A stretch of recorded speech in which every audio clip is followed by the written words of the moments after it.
प्यारे दोस्तों, यह डिक्टेशन 500 शब्द की 80 शब्द प्रति मिनट की गति से रेडी स्टार्ट करते ही डिक्टेशन शुरू हो जाएगी।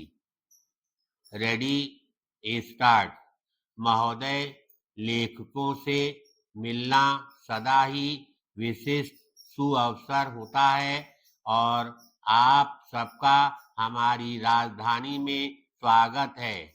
लेखकों में अन्य लोगों की अपेक्षा अधिक अंतःदृष्टि और भाव प्रवणता होती है।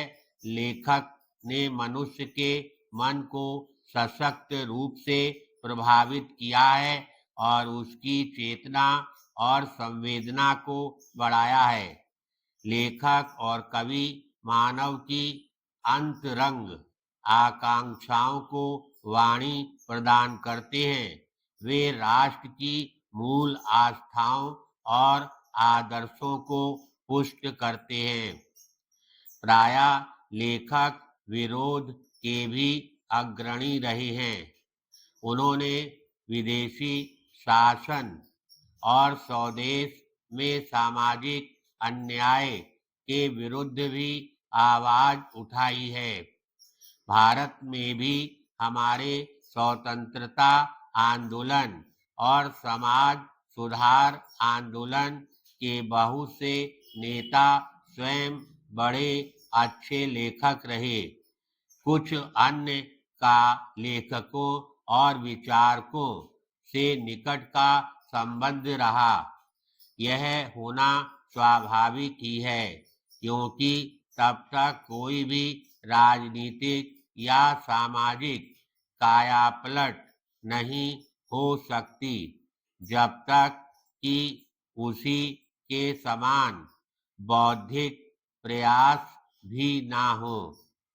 चिंतन और कृति दोनों ही सामाजिक शक्तियों के अन्वेषी विश्लेषण से जन्मने चाहिए। वह वही अन्वेषण है जिसने फ्रांस में क्रांति के नेताओं को जन्म दिया।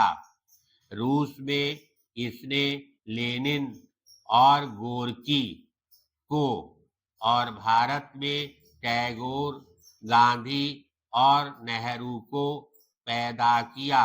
पैराग्राफ। इतिहास के अत्यंत महत्वपूर्ण और रचनात्मक चरणों में कर्मठ और विचारक अलग अलग नहीं रहा करते। वे मिलकर काम करते हैं और लोगों को साथ लेकर चलते हैं। वे क्रांतियों का नेतृत्व करते हैं। यदि उनके प्रयासों में संवेदना का भी संयोग हो तो कवि और लेखक के नाते वे परिवर्तन का भी सशक्त साधन बनते हैं।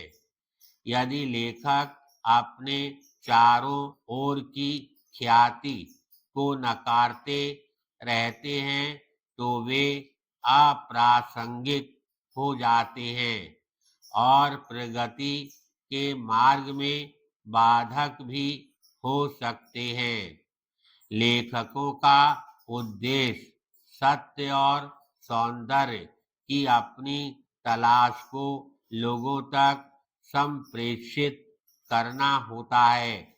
गुलामी के काल में हर चीज राजनीतिक होती थी, क्योंकि हर सच्चे आदमी के सामने एक ही लक्ष्य स्वाधीनता था।